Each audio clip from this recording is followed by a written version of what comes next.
tiptoe around with face of a stranger.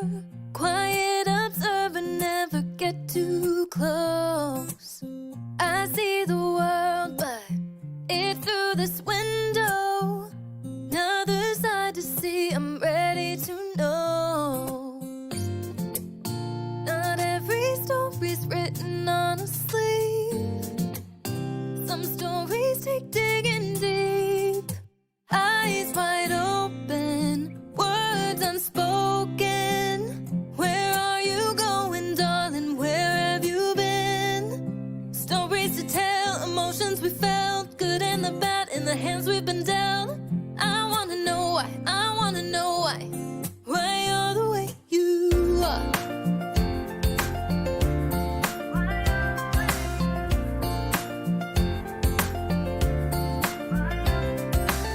He's from the city, she's from the south. Two different chapters told miles out. The back row living in his White House. So many stories that I need to know. Not every story's written on a sleeve. Some stories take digging deep. Eyes wide open, words unspoken. Where are you going, darling? Where have you been?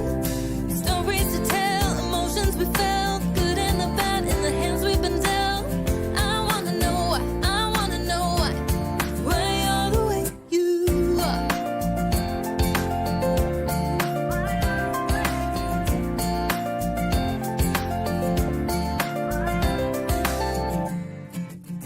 So many stories right in front of me. Some people climb to heights I've never seen. Too many falling down off their feet. These stories take digging deep. Eyes wide open, words unspoken. Where are you going, darling? Where have you been? Stories to tell, emotions we felt, good and the bad in the hands we've been dealt. I wanna know why, I wanna know why you're the way you are. Why you're the way you are.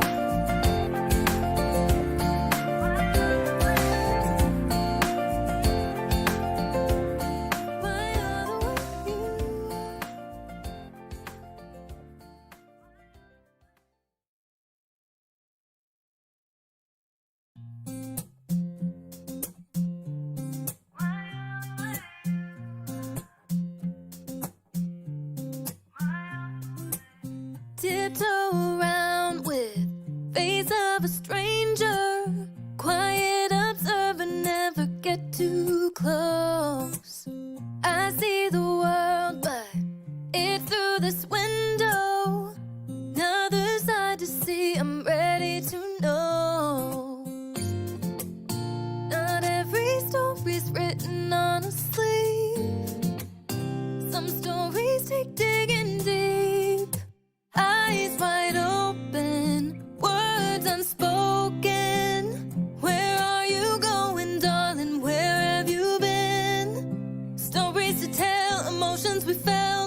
right in front of me. Some people climb to heights I've never seen. Too many falling down off their feet. These stories take digging.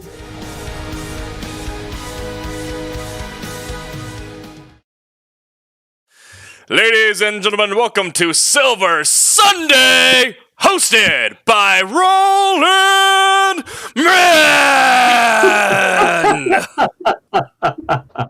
That was great. Thank you, Tim.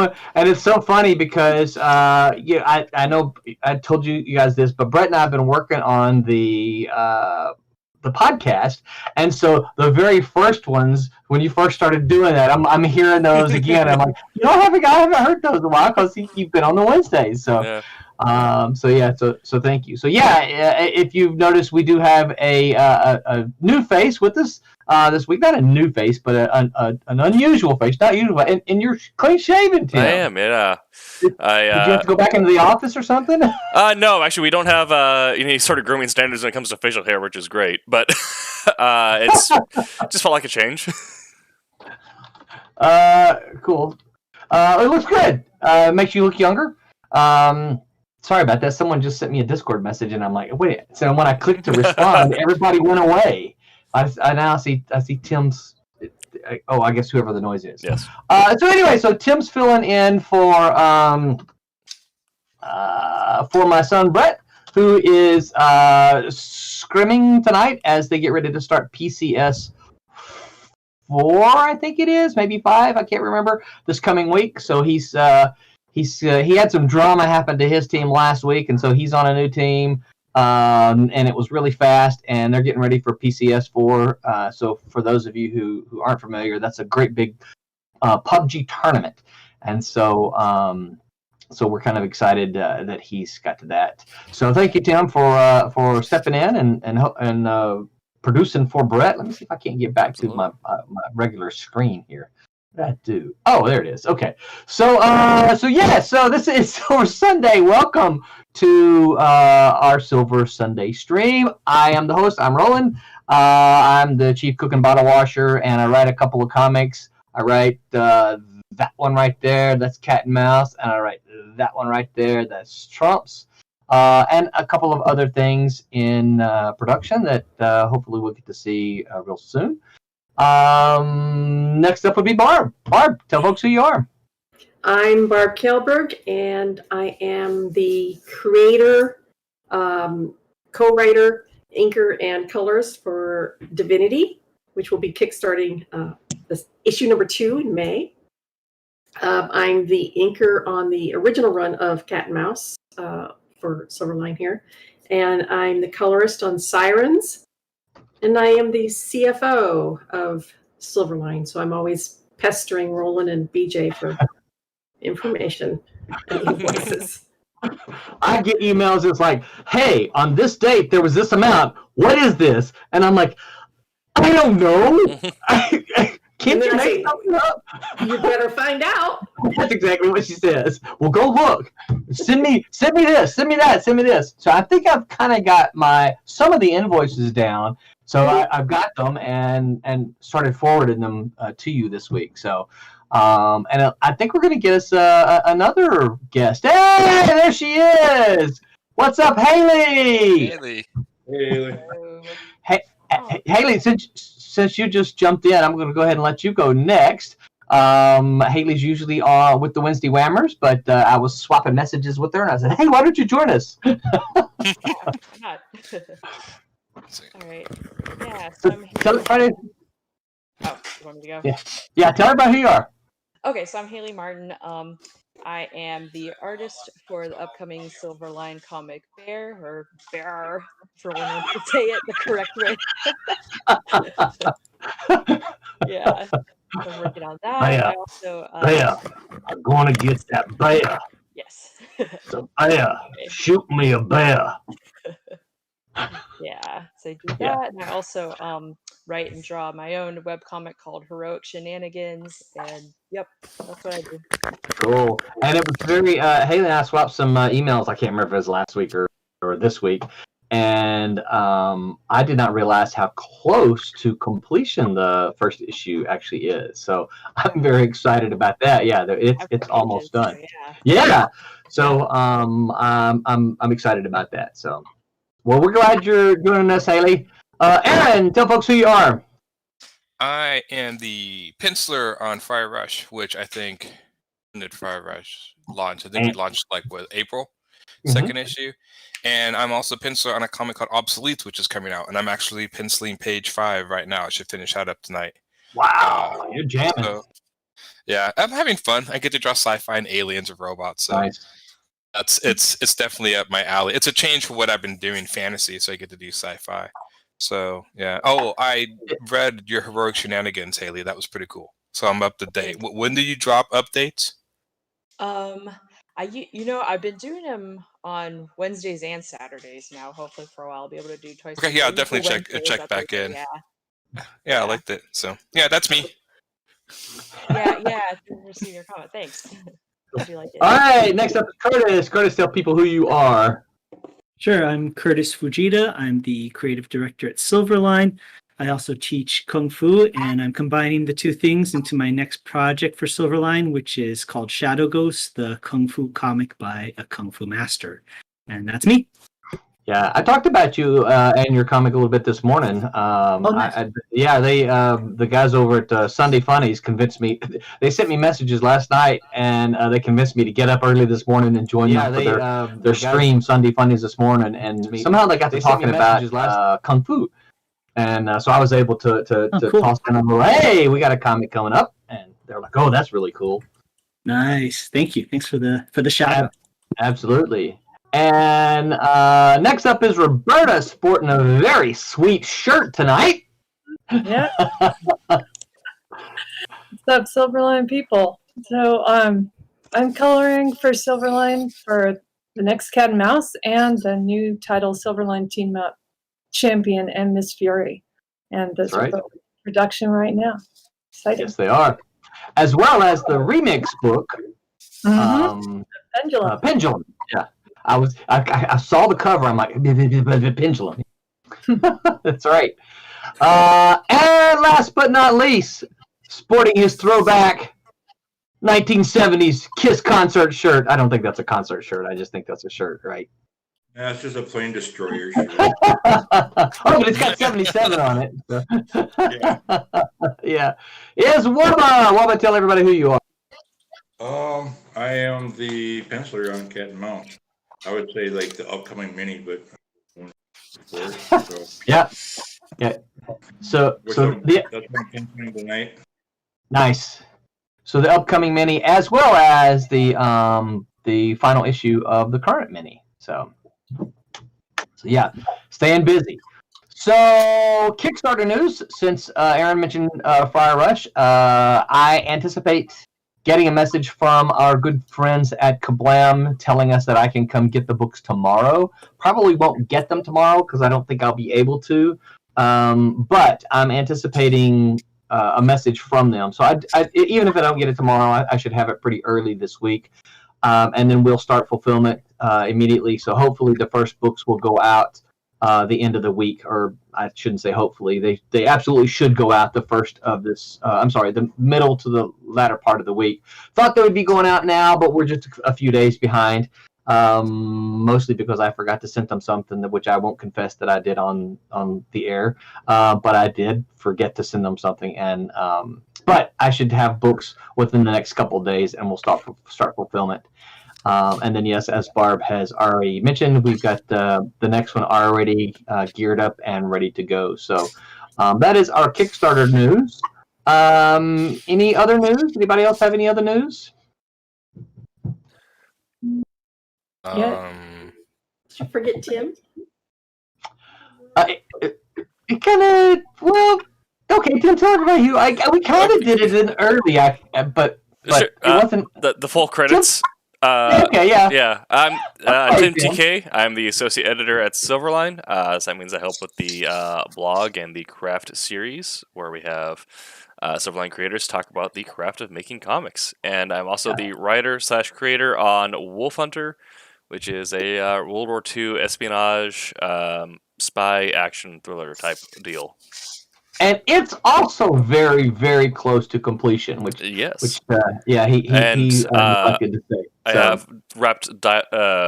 We have essentially all edits on panels for issue 2 done, which are now with the penciler, and I just finished all edits for dialogue, which will be to you tonight, along with the second draft of issue 3. So sweet, jamming. And yeah, so don't let Tim kid you. He said he helps with the blog. He pretty much does it all. There are things I'm like, hey Tim, let's do this or let's do that. But yeah, Tim pretty much runs the whole thing. I don't think. When's the last time I even wrote one of the news? It's been 2 months since I wrote one of the news things, which I got to do this month, not this week, but next week. So I gotta get another one done. So, but yeah, Tim pretty much does that whole thing. So. Thank you, Barb, for keeping me in line. See, that's what Barb does. She says, "Did you forget Tim?" No, I did forget him. But... How can you forget Tim? We should have. Every time Tim says something, we should all just keep talking like he does. Who? Tim? Who? I don't. Do you hear that?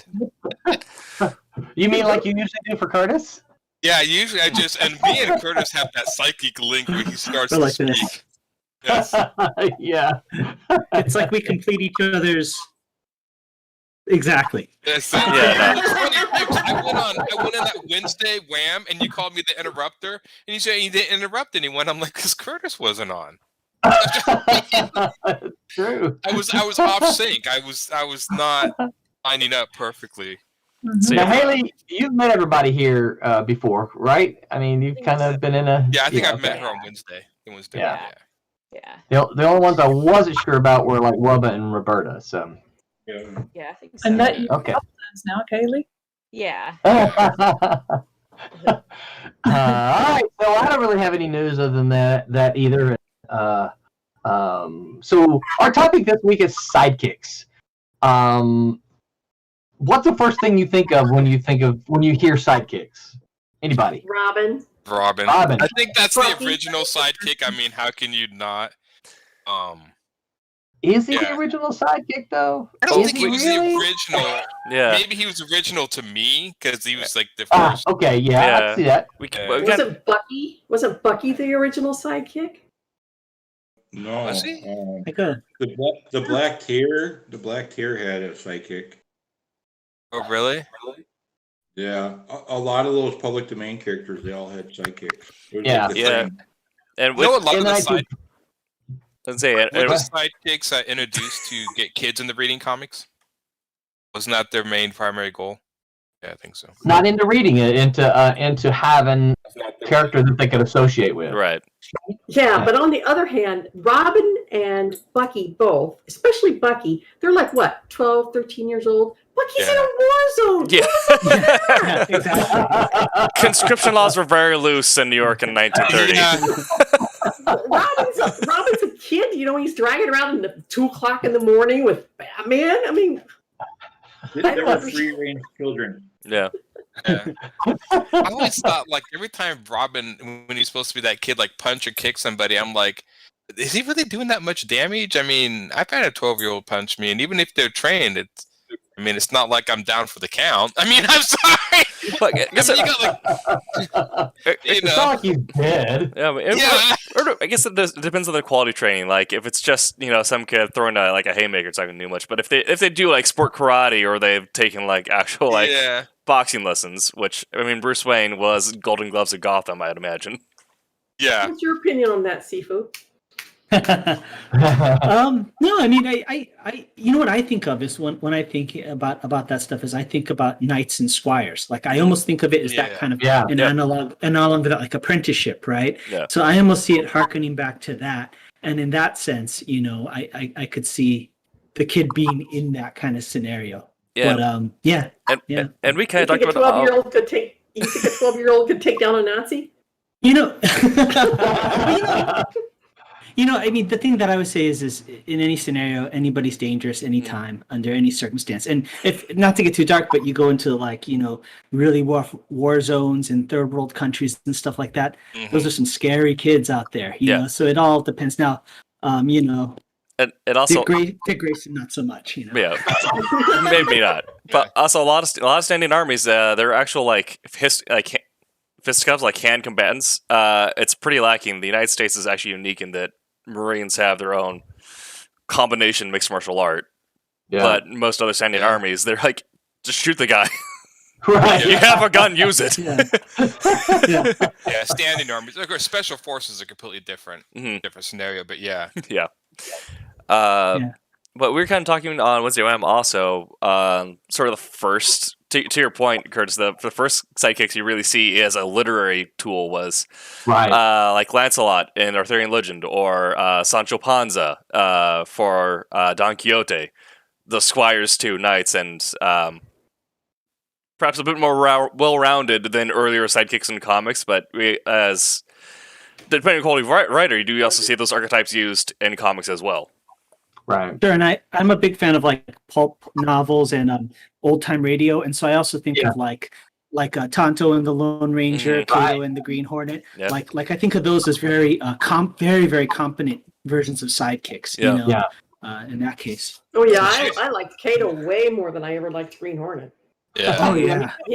I watched for him. Yeah. Yeah. That's also fun if you're a really strong writer and even artist making your sidekick very interesting. They have the benefit of not needing to be 100% on the plot point all the time, so they can have their one-liners or the whatisms that you're like, oh, actually, I like him as a person way more.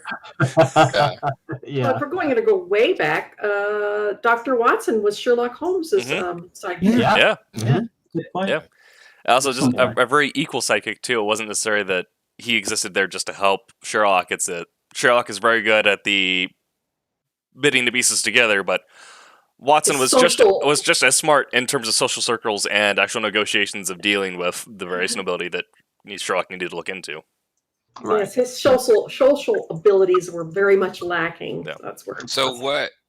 Because I guess this is a question I asked. So what makes the difference between a partnership and a sidekick? When does the sidekick grow to be a partner? Yeah, And that's what I'm thinking about Alfred. Alfred's like the big question, right? What's Alfred? Yeah. Is he a mentor, Is is he a sidekick, partner? Whichever one is advancing the plot at the moment is the lead, and it's like in charge. Yeah. Like Sherlock Holmes is actually the brain. The other one is just helping. Well, because that wouldn't have to do maybe more with power structure. Who's partner and who's a sidekick? I guess. Depends on which iteration of Sherlock you're watching. Is he the stupid, gee whiz Watson, or is he the very competent, puggliest Watson, Yeah. Yeah, I agree with Alfred, though. That is he actually a sidekick, or is he a mentor? That's a good question. Yeah.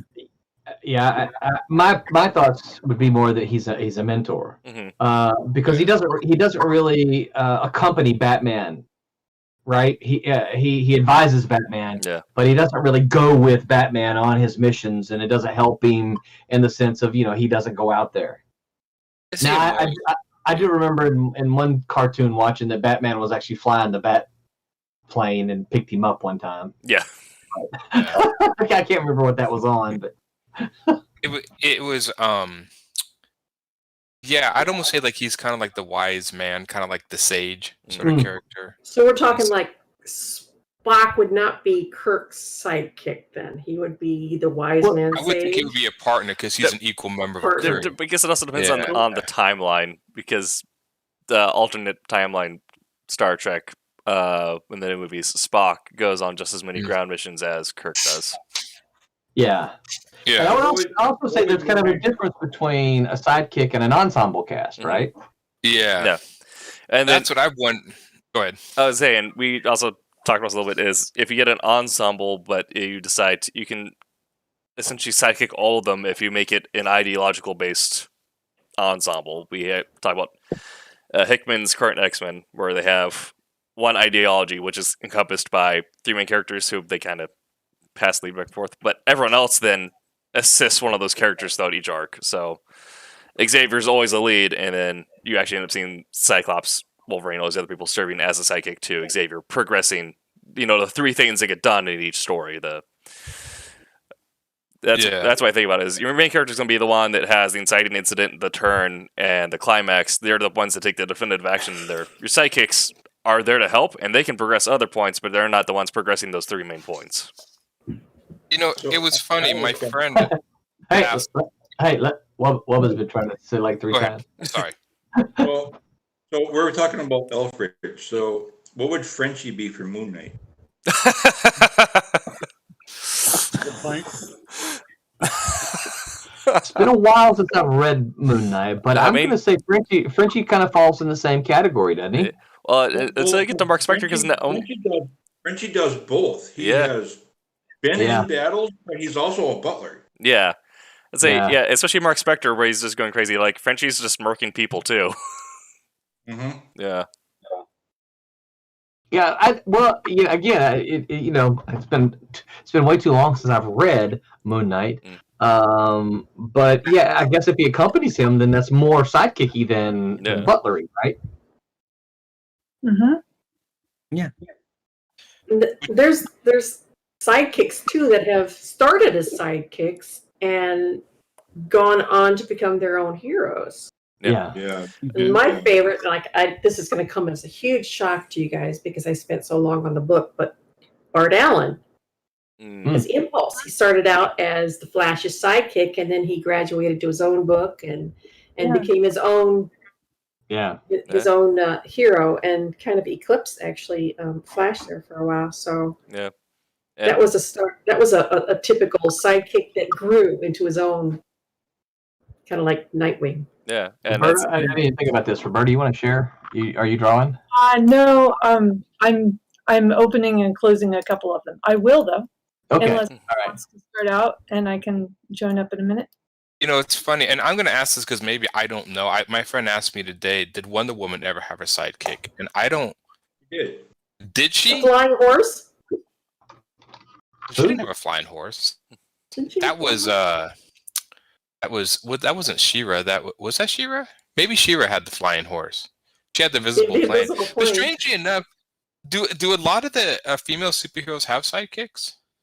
Girl, right? Is she her sidekick? I could have swore that one. That's what I was thinking. I thought maybe Wonder Girl, like you said, Haley. But I haven't read any Wonder Woman stories where she has been her sidekick. But that doesn't mean it hasn't been the case. I thought that's how Wonder Girl got her start, was from the really early Wonder Woman, and then they stopped that, and then they brought her back for Teen Titans. I could totally believe that. And that would make sense since Teen Titans was supposed to be all sidekicks, wasn't it? Wasn't that supposed to be kind of the gimmick in that? Yeah. Sidekicks. Yeah, maybe there was something. Yeah, I don't see a lot of female superheroes that have sidekicks. I'm trying to think of it like. So just what any, did that like, say? Is That's a really good question. Is that like an automatic admission that women are stronger than men? Maybe. I don't know. We don't need any help. That's pretty much true. I don't know. I was just curious because Supergirl wasn't she supposed to be Superman's cousin? Wasn't that it? Like when she, but she never a sidekick for him. Superboy didn't sidekick. Well, no, wait, did he sidekick for Superman? Superman even need a sidekick? I think 2 of them would be like overkill. Well, it's so powerful. I mean, Superman's got Krypto for crying out loud, which has the same powers. Yeah. I mean, I'm sorry. I did a quick Google search to see if I could find any. Did Daredevil ever have a sidekick? Matt Murdock, his friend Foggy, that was more of his partner. That was his law partner. But was he a sidekick ever? Sometimes. Would you? Okay. Because he goes. Foggy was like the comedic relief. Yeah, that's what I kind of saw that. Tim, can you see that? Okay, yeah. Yes. He's got it. Okay, so I have another question then, and maybe Barbara can answer. Did Iron Man turn Spider-Man into a sidekick in the Marvel movies? Yes. I think he did, yeah. Yeah. Well, a little bit, yeah. That's what I was thinking. iconically, Rhodey was. I found one. Powergirl. Okay, go ahead. No, go ahead. All right. Iconically, it was James Rhodes as War Machine was his sidekick, but in the movies, It walked a real fine line between Yeah. mentor, mentee, and sidekick. I think he was more a mentor. Yeah. Okay. Yeah. Go ahead, Roland. Because I think you're right. I'm gonna No, try. I just Googled and found a sidekick page. So, Powergirl has a sidekick of Terra. Okay, I think she was Mary Marvel's sidekick from 1943 was Uncle Marvel. Wonder Woman had Cassandra Sensmark, who was known as Wonder Girl too. Yeah, she was. I 1996? think Yeah. John Byrne introduced her in his run. I think that was one of Byrne's characters. It says 96, so Yeah. that was would just be the DC right. characters. So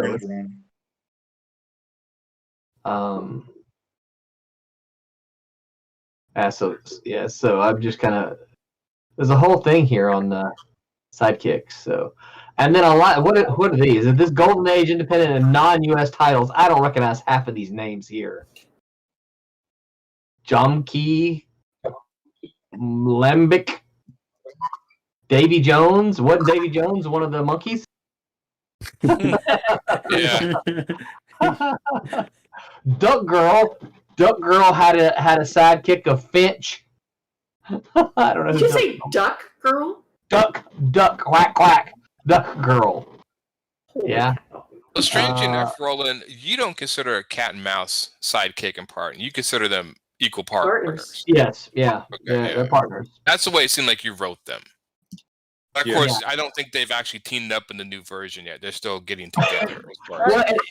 Yeah. and part of their conflict is, or at least in the first series, part of the conflict was, he treated her like a sidekick, and she was like, "No, I'm not a sidekick," and those words were never exactly used, but he continued to treat her like a sidekick, but she was capable of doing, as she ended up proving, and we don't have that in that same scenario as of yet in this new story. I think that's a really fun conflict you can do for any side of the heel face category, because on the heel side you have that conflict with the Mauler twins in Invincible, where one of them is always thinking they're the original, the other one's thinking they're the clone, or they're both trying to argue over who is the actual original one.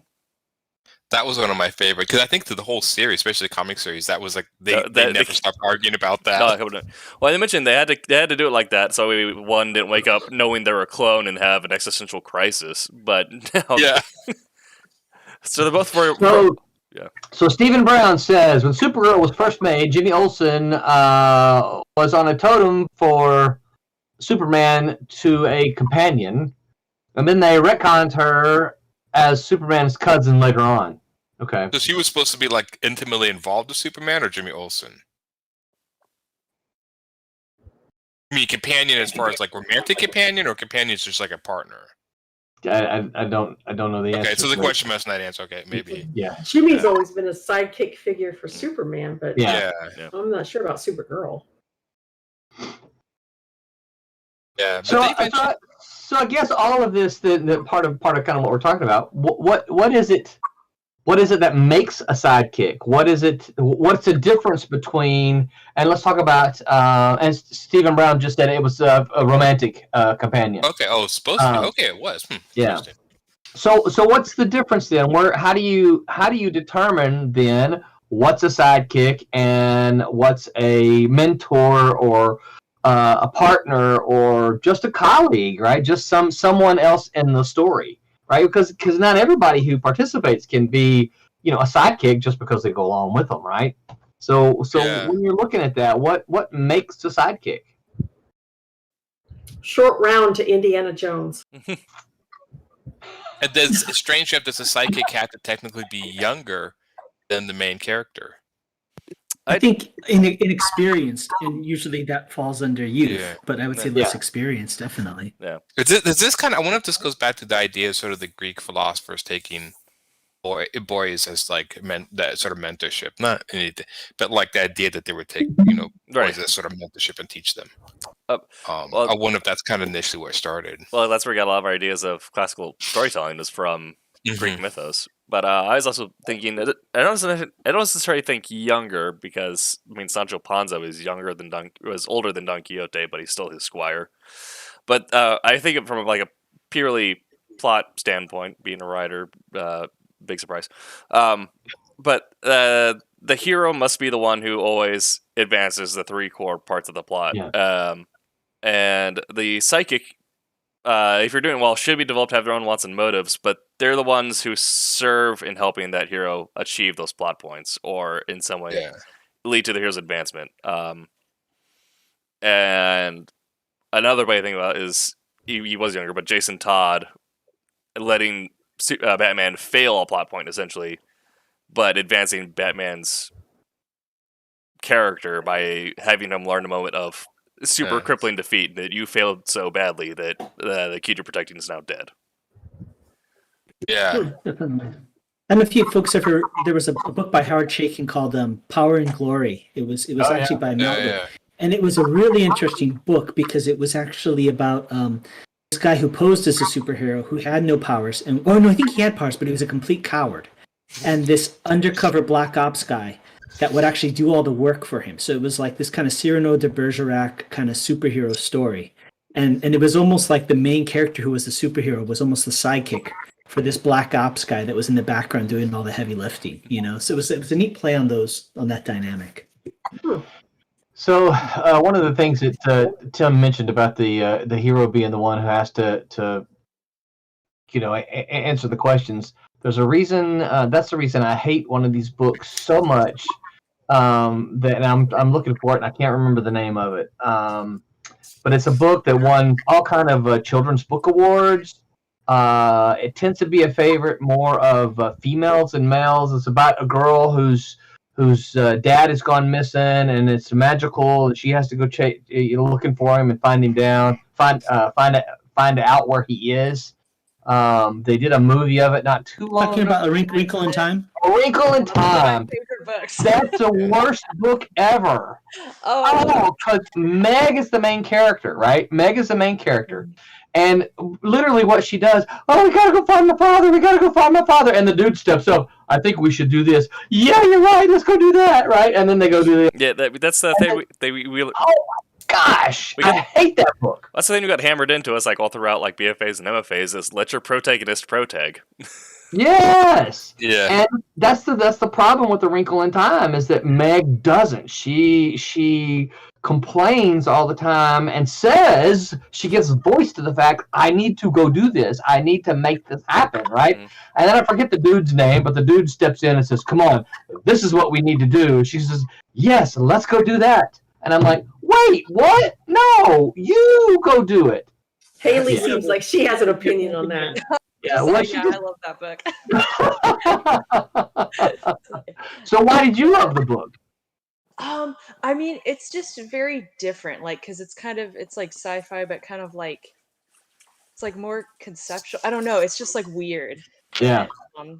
Yeah, I definitely get that, like, Meg is kind of like, I mean, she does start out as kind of like a brat, sort of, I guess, like kind of just troubled kid. So yeah, and I don't mind a troubled kid, learning something and growing. I mean, you want to see growth in that, but I just felt like it was her story, but the whole time and I forget the dude's name, but the whole time she was letting the dude make all the decisions, and I'm like, no, he's supposed to help you, right?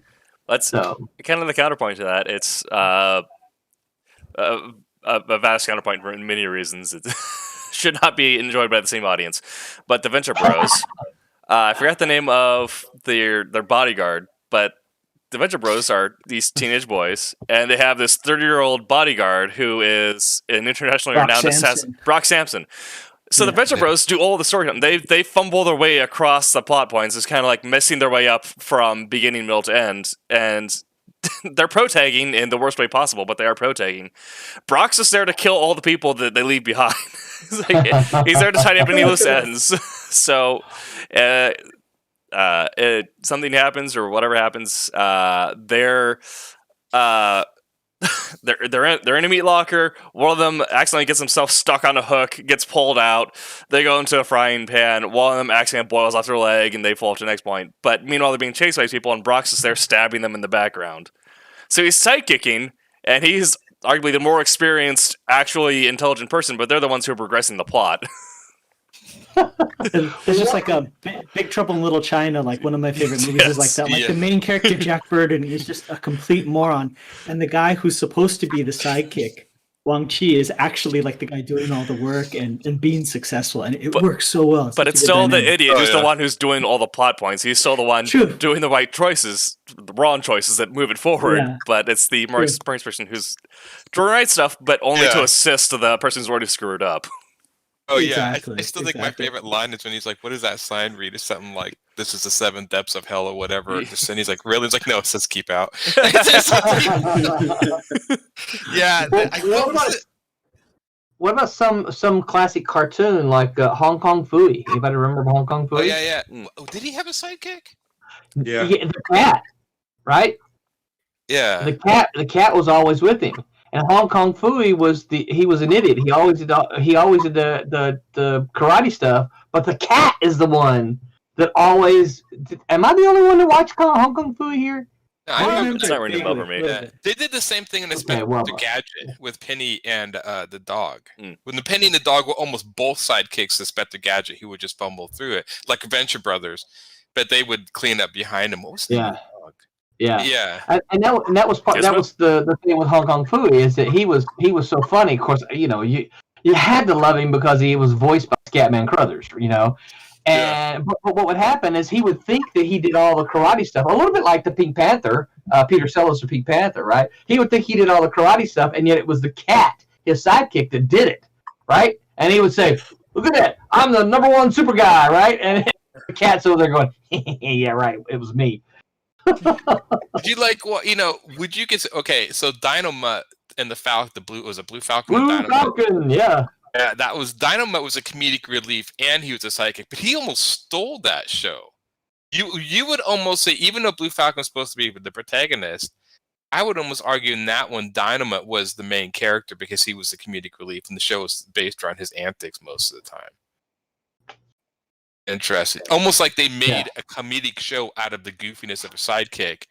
And then, because the Blue Falcon would just kind of do stuff in the back, he was always serious. But that was the point. I mean, he was a straight man for Dynamite to play all his stuff on.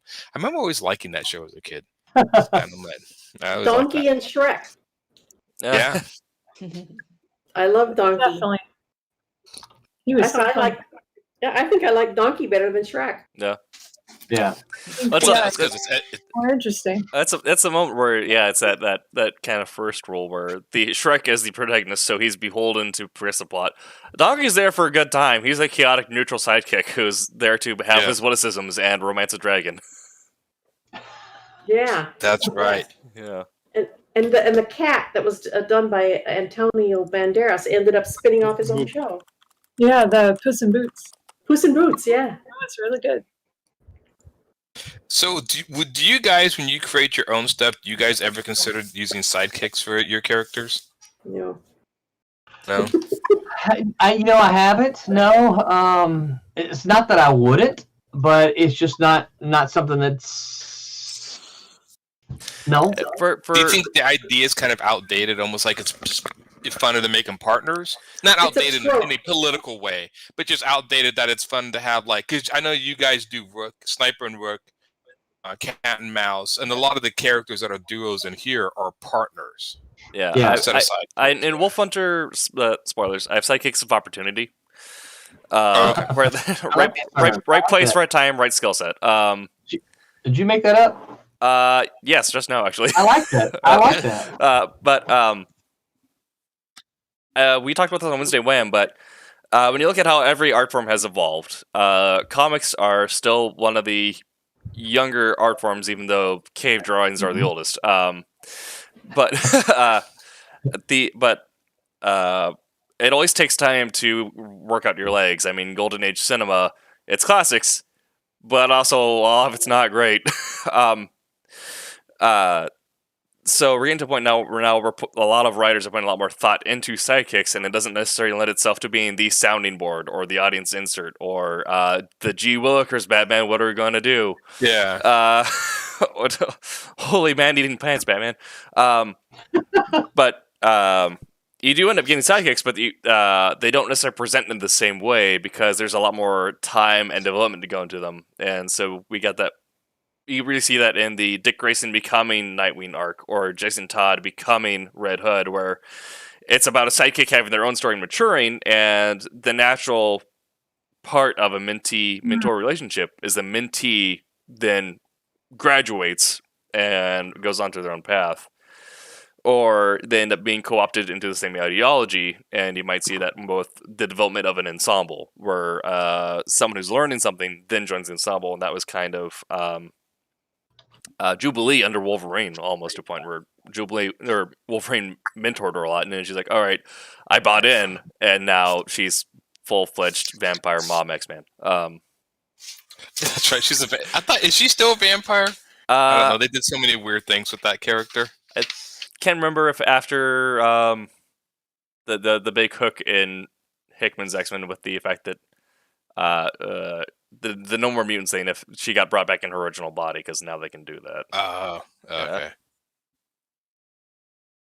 Yeah, I think that was one of the good things that you point out, Tim, about Batman is they understood that they couldn't keep Dick Grayson in that role and that dynamic forever. They needed somebody, and so that's why the other characters came in and served that purpose. But I think that's what kept it fresh, is you got to see those characters grow and move forward. And I think it gets really stale. The whole sidekick can get really stale. Yeah, especially the young sidekick if they stay in there too long. So I definitely think that was a really good job they did there. Yeah. But now they have how many Robins? 4 or 5? I mean, how many is it now? 4? 3 main timeline, and then 8, including all the others. Wow. Yeah, but I like the fact that it's his son that's a sidekick now, right? Damien, yeah. Here's a really good conundrum. Shazam. That is a hard one because they're all supposed to be family members, aren't they? Well, is Billy Batson the sidekick to Shazam? Yeah, because Shazam is technically still the wizard that he can visit in his weird mind palace, but yeah, that's a good point. That's fun. I mean, also, I guess then you can also let that same vein, Dr. Fate, who is the vassal for powers, but not necessarily the holder of them himself. So you have the sidekick and the protagonist all in one person. Well, I guess it's kind of also we get to the idea where when the sidekick graduates, instead of doing their own things because they can't necessarily just do their own thing because they lose the powers and no longer the hero. Instead, they have to become sidekicks to the ideology. Where, all right, I understand this big role and what Shazam started is still the main through point, but now Billy Batson is doing what he can to forward that ideology or that end goal of being a mystical protector. Yeah, I don't know that I would agree that he's a sidekick because they don't coexist. Yeah, and so it's almost like saying Bruce Banner is a sidekick to Hulk. True. Yeah. And that's I don't think that's the case. I think that it is. Yeah, it's two different sort of mindsets or sort of I don't know the exact words or not, but it's different psyches. Yeah. And Billy would fit the stereotypical trope of a sidekick, young, inexperienced, unlike Bruce Banner, who's a full-grown adult and knows what he was doing when he got into, turning in gamma radiation.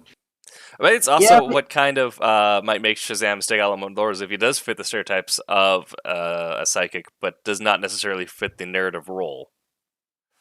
If you're talking about being a psychic ideology, that you can also describe that as being the paladin archetype, where they are wholly subservient to this ideology, and so Shazam would serve that as being the paladin or psychic ideology, but not being a traditional sidekick, in that he does not. He's the one forwarding the plot points, not another hero. Right. Yeah. So Stephen Brown adds, he said sidekicks can add more to the story, but it can also character that would be used as much. There's actually a comic where sidekicks were going on strike to due to the lack of respect, because they got no respect as sidekicks. Yeah. Definitely. Well, they In all did that. fairness, I mean, who could respect Jar Jar Binks? You know. Yes. Yeah. I mean, that's the reason why Hydra Bob also worked at Deadpool. He's like, I'm like a sidekick, but worse. It's like, of course I'm gonna work with Deadpool. He's fun. At least I get like burritos out of it. What Deadpool has is Bob the Hydra agent. Yeah. Bob switched sides because there was no respect. He was a sidekick, but worse to Hydra. So he's like, yeah, of course I'll handle the Deadpool. I don't know if anybody's seen the Japanese anime My Hero Academia. Oh, yeah. It's good, right? Yeah. And they have this whole thing where it's basically like Harry Potter superheroes, right? So they all go to the academy to become superheroes, and their job training is like, apprenticeship and being sidekicks, and that's part of your job training to become a professional superhero, And so it's just like how people are trying to apply to like the best college for the best program. Everybody's like, I want to be this guy's sidekick or this person's sidekick. So it's kind of a neat play on it, that whole situation. I actually just discovered something cool that our Discord can do. So Roberta's sharing her screen, and I thought when I clicked the watch stream, it blew up real big, and everybody went on the side. So I clicked on grid again, and now I'm actually seeing her artwork as if it's just one of us in the same size. Yes. Oh, cool. Yeah, I didn't know you could do that because I didn't want it to because I wasn't watching it here. Just gonna watch it, put it on the stream. But then when I clicked grid again, it went back down, and now I can see her artwork in the little window. Oh, there it is. I did it too. Yeah, that's great. Yeah, it is cool. Sorry, I didn't mean to stop the flow here. It's just I discovered something new, and I'm like, whoa, that's pretty cool. I didn't know you could do that. All right, so sorry about that. I did see I disrupted the flow of the conversation. Cedar Brown says after the strike, talking about the sidekicks again, instead of going back to their heroes, they formed their own team and became heroes in their own right. So, so who are some of your favorite sidekicks? All right, let's. So we'll do this. We'll run through favorites, and then we'll go through like ones that we absolutely can't stand. So I'll start. I was a huge fan of the Invaders, and so two of my favorites were always Bucky to Captain America and Toro to the Human Torch. I always liked Toro. Those were my favorites. But I think they were on the Invaders, and they had this little sidekick thing going. They were sidekick pals. Yeah, I think probably favorite would be sidekick would be Kato. I think Kato's probably the coolest sidekick, and my least favorite would be Jason Todd's Robin. Yeah, but Red Hood's pretty awesome. Wait, Red Hood's pretty awesome. I said wait on the lease. Wait on the lease. Oh, sorry, my bad. I jumped in. Most of the comics I've read do not feature too many sidekicks. Or they've had team ups where they've had lead ones. So you've had moments where Deadpool's been the sidekick-ish to Cable throughout, and those are probably like some of my favorite moments was Age of Strife and stuff like that. But I think ones I've actually really liked what the sidekick characters have done and moved on would be Rick Jones. From Marvel. Dude, cool. Yeah, he's great. Also, I really liked what they did with Jack Flag and Free Spirit. I thought that was a really cool use of characters and transforming them to their own thing later on, and then killing them in Secret Empire. Spoilers, but yeah, I thought that was really good use of having characters that were Rick Jones is more developed from the start, but Jack Flag and Free Spirit weren't that well developed. But over time, they gave them much more personality and made them their own until eventually shooting them off, and I thought that was cool. Yeah, I love Rick Jones, man. I'd forgotten all about him. Did you read the him with the Kree Skull with Captain Marvel and the Kree Skull stuff? Not yet, but that's on my list. Yeah. That was really, really good stuff. Yeah. Of course, Rick Jones kind of sidekicked around. Yeah, he sidekicked around, got his own powers, and was like, no, wait, I want to be the man in the chair again.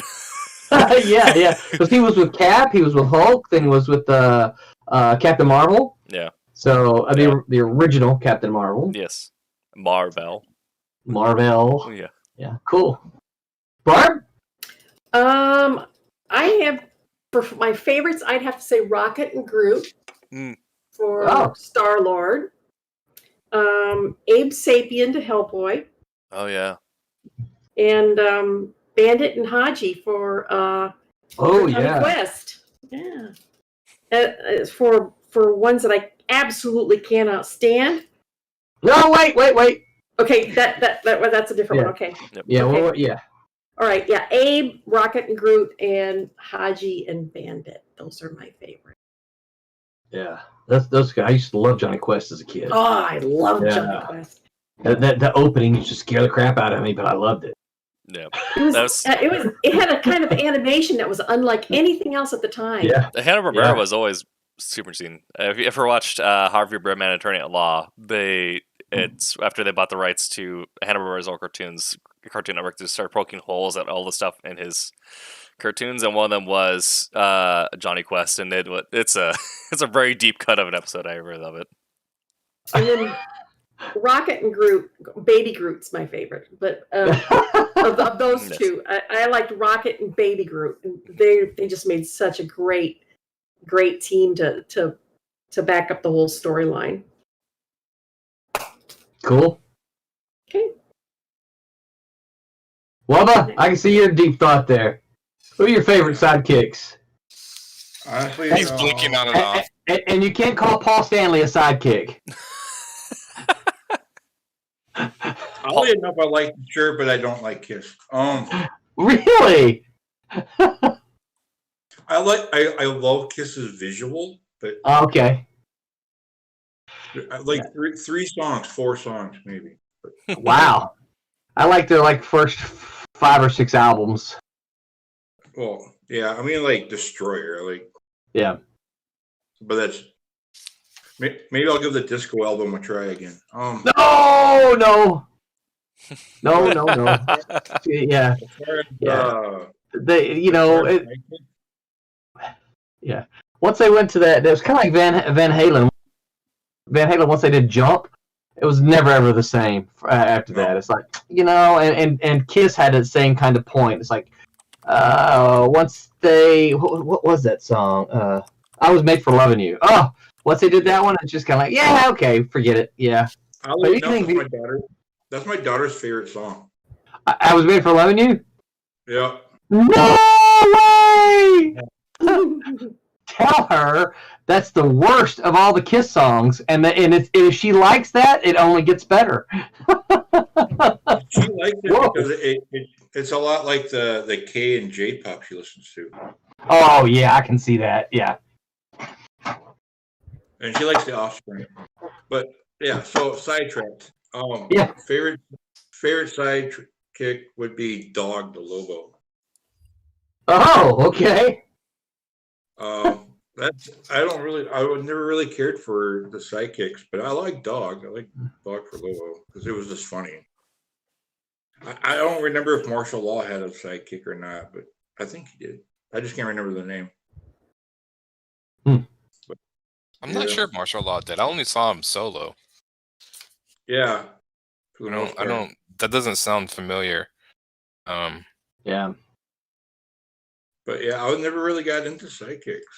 In most of the comics that I read, they didn't really. Aside from Rick Jones, because he was even prevalent, even in the '90s during Keelan's Hulk. So. Yeah. Oh, yeah. Shoot, who was that other guy that was with Hulk for a bit? Doc Samson. Yeah. He was with him a little bit. Yeah. Stephen Brown says, I don't really have a favorite. Yeah. I don't know that sidekicks are that popular today. I don't know that they're. I think someone, I don't know who. They kind of. Look, I like Bucky when he became Nomad. Yeah. Yeah, and that was a nice transition, from Sidekick to his own character. Yeah, I think, and this is strictly my personal opinion, but I think Marvel could have tried a little bit harder when he had his own book. It felt like they were like just trying to make Bucky another Punisher. Yeah. But he was, being an irresponsible parent, carrying that baby around with him everywhere. Yeah. Well, weren't they trying to do a little bit of the thing with that? Don't you think? That's kind of what I always thought. Yeah. It was like they wanted to do Lone Wolf and Cub, but at the same time they wanted to do the Punisher, and they couldn't really pick which way they were going to go that whole book. Yeah. Yeah. Yeah. If we're talking about Bucky, I think they finally kind of knew what to do when they did the Man on the Wall, that run with him, where they're like your international space cop. Yeah. I guess I remember that one. It's newer, so it might have been after you got off the train, but it's that's they do kind of a fun intergalactic 007 thing with him, and they actually give Bucky a lot of time to develop being cold and brooding, but with a purpose that isn't forwarding Hydra's agenda. Gotcha. Yeah. Looks like Haley is having connection issues here. I don't know if she can still. Can you hear me? Yeah. Yeah, we can hear you. Okay, I can hear my video. Yeah, I had to move rooms because my mom was Skyping my brother, which maybe is taking up too much internet. Oh, okay. I don't know. I'm here. Yeah, I'm on my screen. I've got little squares that are just kind of circling each other. Too. Yeah. Like, I don't even my webcam's not even turning on. I don't know. Yeah. I think my favorite. I didn't, like I said, I don't think I had many in comics. I really liked Vincent from the Black Hole movie. You could argue he's not even a sidekick, maybe. But him and Bob were some of my favorites.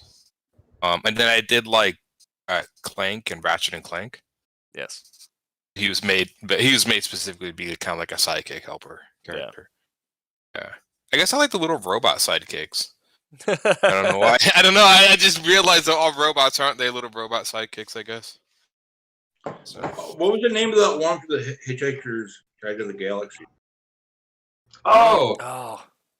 I loved him. He was just a moody, depressing thing. Was it Herbie? No, it was something the Paranoid Android.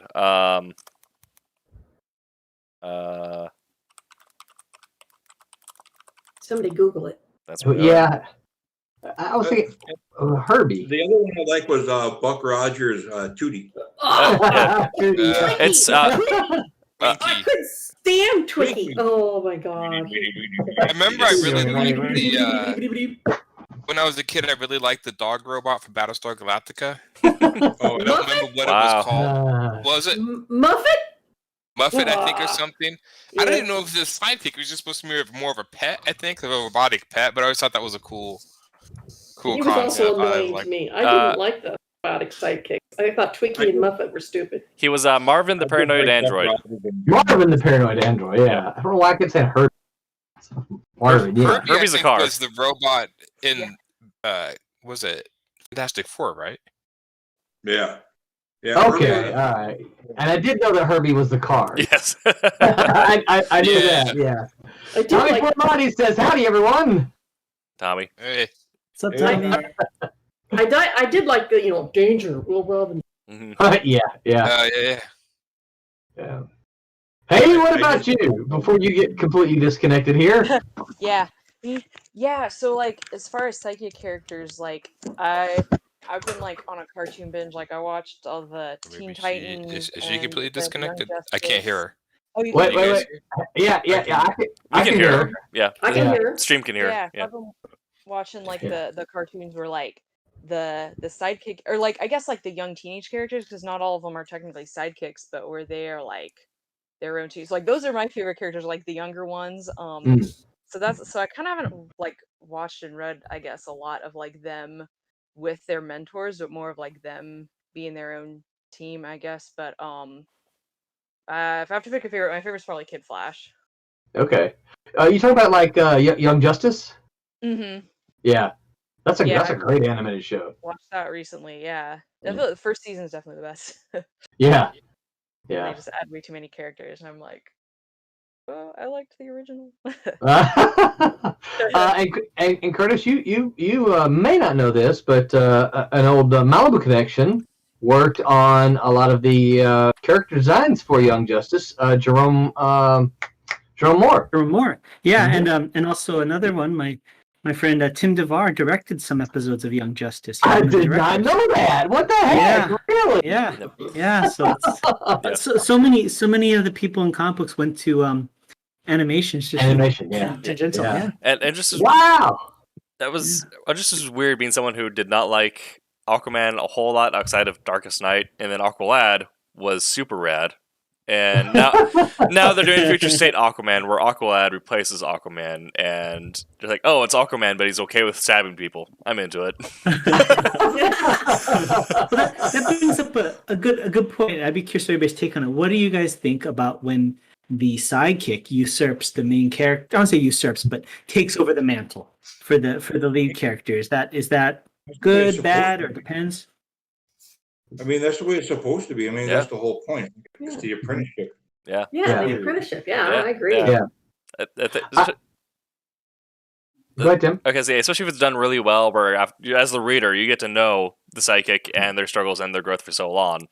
And then you get this crowning moment for them, and you also get some of that catharsis, if we want to go back to the Greeks, for yourself as the reader. Yeah. I think they screwed over Dick Grayson because he finally got to be Batman, and then they took it away from him. Yeah. And I think that that's really one of the answers that I think they kind of, a lot of the corporate comics fail because they don't really want to give up Bruce Wayne because there's so much money in that, right? But I think that's really kind of what the answer is, because we look and say, well, how can they have all the, how can Bruce Wayne's been around since 1938, right? And he's still Batman, whatever. But I think that would be the answer: is you take one of his sidekicks and you graduate them. You let Bruce Wayne retire and go the way of what, and then you let the next person assume the mantle of Batman, and that's how you get growth and you get different characters. But they don't do that. The way they did it was perfect because Dick Grayson got to finally be Batman, and Bruce Wayne's son was the new Robin. Yeah. I mean, they kind of did that, even though he was an apprentice in what was that, Batman Beyond. But Batman Beyond was a great version of it. Yeah, but he wasn't a sidekick. He was somebody that just took over the mantle. I guess he kind of became Alfred in a way, Yeah. I think. Yeah. And I never was a big fan of the whole Miles Morales idea, but then that Into the Spider-Verse movie I absolutely adored. It was so good. And I never thought I would have liked the Spider-Man that wasn't Peter Parker, but they nailed it on that. I thought that was excellent. Yeah. I always liked Miles Morales better than Spider-Man. I just liked his sort of street level look, which I thought fit Spider-Man more, just the character, because Spider-Man was more of a street level character. So they kind of made a version of Spider-Man where he's like wearing coats and sneakers and stuff. Like, well, that just kind of fits. It's sort of like, street level footwear, clothing mixed with the costume. I just thought totally worked. And I love Miles Morales' that black and red costume. I just thought was so striking. Yeah, it's as very far as cool. the design and stuff. Yeah.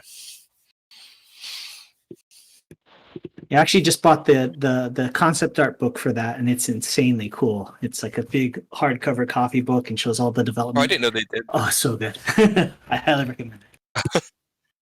Yeah, I love the fact that's one thing I'm glad that animation is starting to push a little bit and doing like different styles. Like, doesn't that look realistic? Like, it's animation, it's drawing. We can make it look any way we want. And I thought that was the coolest thing about that movie, was just they made it look like not just like cartoony, but like it was like urban graffiti style.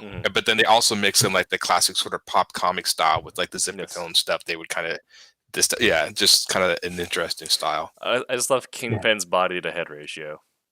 Oh, totally. It's like yeah. Oh, yeah. It was like the Bill Sienkiewicz inspired. Yeah. Yeah. Steven Brown says, I think it kind of shows in more of their own hero show the experience that they've earned.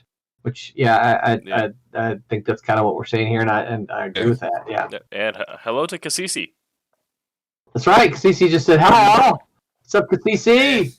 We got a little. Yeah. I think we lost Wubba. I think we just lost Wubba. I think we lost Wubba. Yeah, his phone's dying. Oh, okay. And I still got the dots. I guess the stream can see the dots too, can't they? Yes. Yeah, they can see the dots for Haley. So, but we can hear her.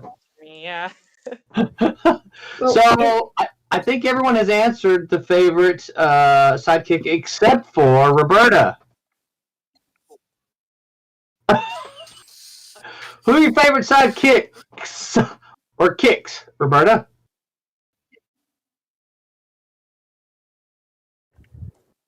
You're muted. You're self-muted, I think. Because I was mad at my Photoshop. I was like,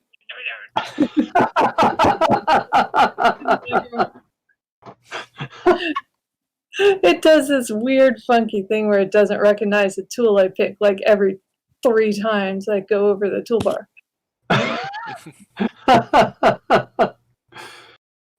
Oh my goodness. So I don't know. I have to say, do you remember the Jetsons? And yeah. I love Rosie. Oh yeah, Rosie. Yes. She was a sidekick in the truth. The robot maid. The robot maid. She was so awesome. She said the worst things to them, and it went over their heads. Yeah. She was a wise robot. Yes. She was. Snarky. Yeah.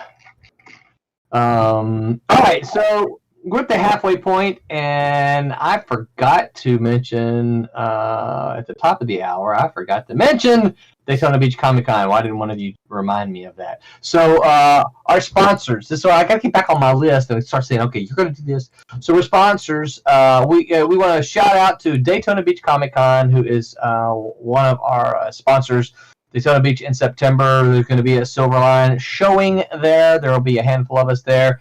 And you need to make your plans go to Daytona Beach Comic Con. It is one of the area's best comic cons around. There's a lot of conventions around. There's a lot of pop culture conventions around. You can go see them. There's even the big box convention that'll be here. And if you love media stars, then that's your convention. But if you love comic books, if that's your thing, you should make your plans to go to Daytona Beach Comic Con. And we've got another one temporarily. We, in conjunction with Steam Patriots, History Camp is one of our sponsors now. History Camp is a project of the nonprofit The Pursuit of History. They offer weekly interviews with history authors, which can be viewed every Thursday on their website, historycamp.org. And on July 10th, they will be hosting History Camp America, an online full-day history conference for history lovers from across the country. You can sign up for their emails to learn more about the weekly interviews, as well as History Camp America at historycamp.org. And so we want to shout out, thank you to History Camp for sponsoring us, and we are anxious to get Steam Patriots into your hands so that you can see what that's all about. So that's going to be soon. So yeah, that's pretty exciting. And so thank you to the sponsors, and also shout out to Kablam, who does a fantastic job printing all of our stuff. So there you go. So now, your least favorite, and Barb was just chomping at the bit to say who she hated. So Barb, hated is my word, not yours. So, well, I already said I didn't like Twiki. Yeah. From I didn't like Castiel from the Supernatural series. Interesting. I mean, he lost his whole purpose was through season 5, and then he just hung around. I don't know why. Yeah, and then they just let him hang around and do stupid shit after that. Oops. And of course, my number one all-time hated sidekick was Jar Jar Binks. Mhm. She's like, the most annoying character that was ever created. Do I have a naysay on that? Does anybody say, "Oh no, you're totally wrong"? No, amen. Yeah. I don't think you're going to find anyone die on that. We said things you're just a mean. I know. I just ignored him. I don't know. I people like out of all the Star Wars, I actually did like the Phantom Menace. Like, how could you like that movie? I'm like Darth Maul. Yeah, Jar Jar Binks. Like, I don't care. I had Darth Maul. That guy was cool. Yeah. So I choose I pick part movies. I ignore stuff that irritating. I ignored most of the prequels except for the Darth Maul fight, the Grievous fight, and the Mustafar fight. That's yeah. I just kind of. I like the pod racing scene. I thought that was kind of a cool idea. Yeah. No, this is pod racing.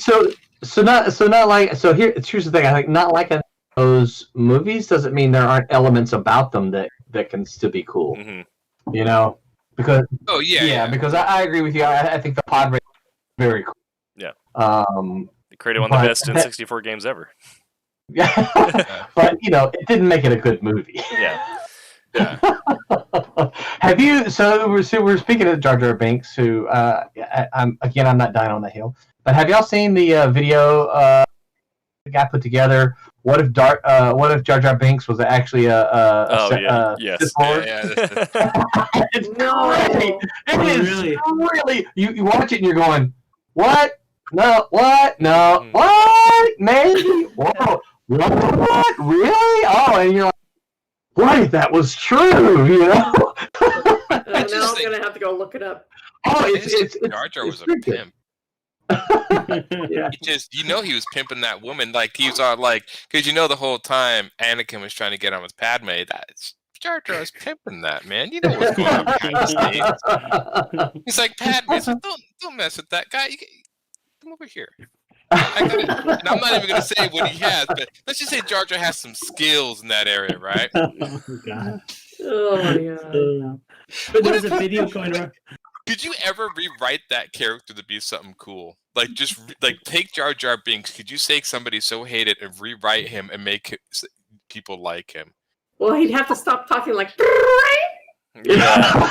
I don't know. I think we could rewrite that character. That would be a challenge for anybody. Take a hated character and rewrite it and make it cool. I will say a video game character. Yeah. Tim will know this one. Raiden in Metal Gear was hated, and then they rewrote him, and now he's everyone's favorite. MGS4 and then Rising Your Vengeance. We're like, actually, you know what? We're super into it. Also, why does the president have an 18-pack? Yeah. Why is this ninja having a sword fight with a senator on top of the White House? Who has the arms of Dr. Octopus? Yes. You go with Metal Gear. But he did. I mean, after the second one, we hate Raiden, and then they came back. I'm like, okay, he's kind of cool. Yeah. But kinda. Right. I got on the tangent of Metal Gear Solid, and I'll recover from it quickly, but I'm rarely on the show with Tim. I just kind of had a feeling that all the Captain America Winter Soldier stuff, at least design-wise, the costumes, doesn't it have a little bit of a Metal Gear Solid vibe to it? Yes, absolutely. Or is it just me? I mean, especially after, because especially since that movie had come out after MGS4. Mm-hmm. And so they had already seen sort of like the cool like tech monocle and stuff that became the mask. The suit definitely felt like Snake's high neck Kevlar vest. Yeah. And it felt a lot like it. Yeah. And then I felt like Kojima had borrowed again from that because he had said that he borrows a lot of his ideas from film and from Marvel Comics when he did the robotic arm design for MGS5. Okay, so it's not just me. Yeah, no. Yeah. Also, Kojima wears his influences on his sleeve. He said that. Yes. Many a time. Yeah. I mean, the Snake Plissken.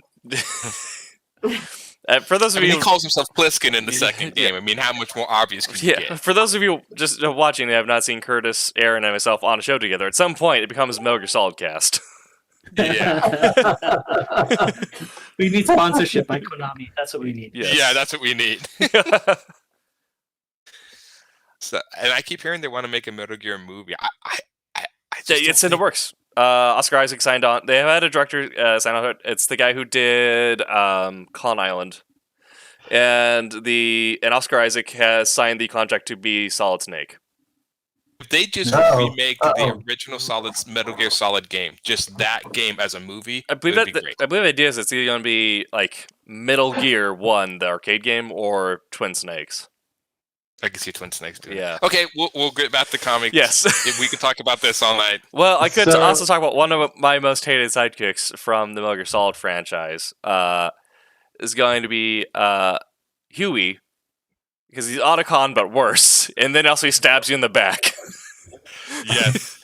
You make a character who's a copy of another character, but give him less redeeming qualities, and then also make him an antagonist halfway through. What's the point of having him being a sidekick? I agree. I can see that. Yeah. If you guys are ever interested in reading, there are some Metal Gear comics out there. Yes. By James Wood, I think, isn't it? Yeah. The artist. Yeah. So you can read them. Metal Gear is highly involved. I mean, there's a timeline thing I download just to keep track of it. They're fantastic games. Yeah, I recommend people. So there's two main runs. I recommend people doing if they are interested at all in the weirdest spy story you'll ever encompass. Is the IDW compilation novel, which is Metal Gears 1 and 2 converted into a comic book with a bridging story. Yeah. But then also you have the weird one-off that came off between Acid and Peace Walker. It's the card games. Yeah, no, yeah. That's one where you need to do Acid to get it. It's that is the most big brain weird spy alternate history you can get, and I love it, but it is not for average consumption. No, and he mixes spies with superheroes. I think is the best way to say it. Superhero stuff, and I honestly think that Kojima is one of the reasons I'm super into comics is just his storytelling. Yeah. Stephen Brown says Jar Jar, I think, is a character that doesn't contribute in Star Wars. He's just there. If they did more with him than just be accident prone, then people might like him more. And then he says, I'm not defending the character. Strangely enough, they kind of do a little bit. They have some episodes of him in the Clone Wars cartoon that are not the worst. Okay. Yeah. That kind of work. And don't ask me why. It'd be half annoying if they changed his voice. Well, they toned down the Misas, and they actually had this weird arc where Jar Jar becomes a skilled politician. Yeah. Oh my god! Because you thought you would erase the character, and then he comes up. They have Jar Jar episodes in the Clone Wars, so I think George Lucas was like, "No." I think sometimes George was always like, "The more you hate him, the more I'm bringing him back." Yeah, it's that spiteness in him. So everyone say you love Jar Jar, and you'll never see him again. Yep. Tommy says, "Why is Tim cheating on a swammer?" Tommy, we explained that at the top of the hour. Tim is filling in for Brett, so Tim is doing us a favor. You leave him alone. I make the machine go. That's right. So Haley, before you completely disappear, what about you? What's your least favorite sidekicks? I've been thinking about it, and I'm like, I'll probably think of something later. But all I can think of since we were talking about video games, if you guys know Legend of Zelda, I know everyone kind of hates Navi the fairy. So I never really thought she was that annoying. I think I thought that Fee from Skyward Sword was more annoying. She's always like, your Wii remote battery's running low, because that happens all the time. Which I guess is a fair thing to warn you about. But yeah, but then I did actually, on the video game subject, I did think of another sidekick that I really like, who is Maya Fey from the Phoenix Wright games. If any of you are familiar with those, she's his sidekick, and she's great. She's like comic relief, kind of, but yeah, always gets into trouble and needs to be saved, but helps out a lot too. So yeah. I can't really think of anything else. I'll probably think of something later. Yeah. After we're not live. Yeah, I'm like, oh, this person's so annoying. Yeah. All right, so I'm going to tell you one of my least favorite sidekicks, and I don't know how many of y'all will remember it, but Marvin and Wendy. Y'all remember Marvin and Wendy from the Super Friends? Oh yes. Okay. The Super Wonder Twins? Friends. Yes, the Yes. Wonder Twins. Oh my gosh, I could not stand them. Yeah, if you said it would have said just the Wonder Twins from Super Friends. That would I couldn't remember Yeah. Marvin and Wendy, but yeah. Yes. Oh my gosh. Write my Christmas list for you guys. Now, Wonder Twins. I got to write that down. I mean, Shape of, form of, stupid of. didn't one turn into an animal and one turn into water? Wasn't that it? Yeah. Animal and water. I always wanted to see the episode where one turned into water and the other animal just drank him. Drank it. Oh, I mean, Yeah. why not? I can't remember if it was Robot Chicken or something, but they did a parody of it where they combined and something went wrong, so it turned into like a Jeff Goldblum Fly situation where just some screaming abomination.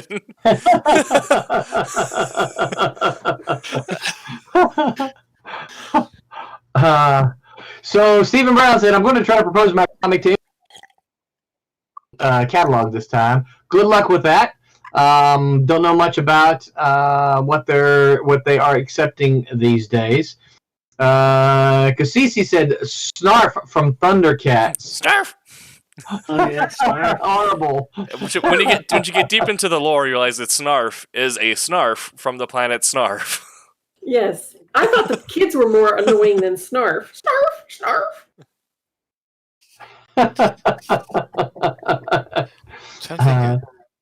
The only thing I'm sure I'm about to get slaughtered here. I never really watched the Thundercats. I know it was. I know the theme song. I can, but there was a Reliant K to the Thunder.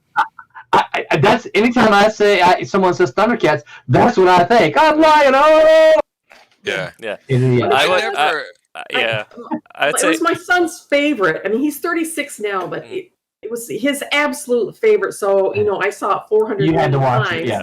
Right. And for his fourth birthday, I had to bake him a Thundercats birthday cake. Yeah. Yeah. I knew it backwards. That explains why you saw it, though. But Yeah. I think I missed it. I was a little past it in age, Thundercats also got remade like She-Ra, so they got made into one that is still a cartoon but more digestible for adults. Featuring voice acting from Matt Mercer. So it's I like the remake a lot better. Yeah. I never got into the Thundercats. It was I couldn't get over Lionel's hair. It's the hair. There was something about the hair. Even in the 1970s, right? Woo! Yeah. I've been on a motorcycle. It looked like Flamehead. Yeah. But I did like the fact that Panther had nunchucks. I remember that was cool. I like Silverhawks. Even though Silverhawks, now that when you get older and look at that cartoon and then understand any remote stuff about astronomy, it's like, why would they need wings in space? And so but I mean, it was still a cool why cartoon. Does the Silver Surfer need a surfboard in space? That's a good question. Well, they definitely in the remake. Because it channels the cosmic energy that fuels. in the remake, they certainly upped Tiger's ooh la la factor. Mm. Oh yeah. Where's that Tiger kind of guy? He always seemed like the punching bag. They never knew really kind of what to do with him. He was just supposed to be the smart one, I guess. And Panther was in the back, but everything was so focused on Lionel, and he was whiny. I'm sorry, he was just whiny. I couldn't. I liked all the other Thundercats. Lionel, something about him. Well, for me, it was the hair. It was the exposed midriff. I mean, anytime a man wears Speedos with an exposed midriff, it's not my bag. I can't do it. So. But He-Man and Masters of the Galaxy, where only the protagonist and the villain had any skin showing, and everyone else was just like wearing like multiple layers. Men's with midriffs. Yeah. It's like everyone else, women don't care. Just you're fully layered. You're wearing multiple stuff. It's battle appropriate. Lead characters, loincloths only. All right, so Cassisi said he was a child body in his defense, or a man cat body. Yeah, Yes. he was. I know. Yes. I know. He was supposed to be that. Yeah.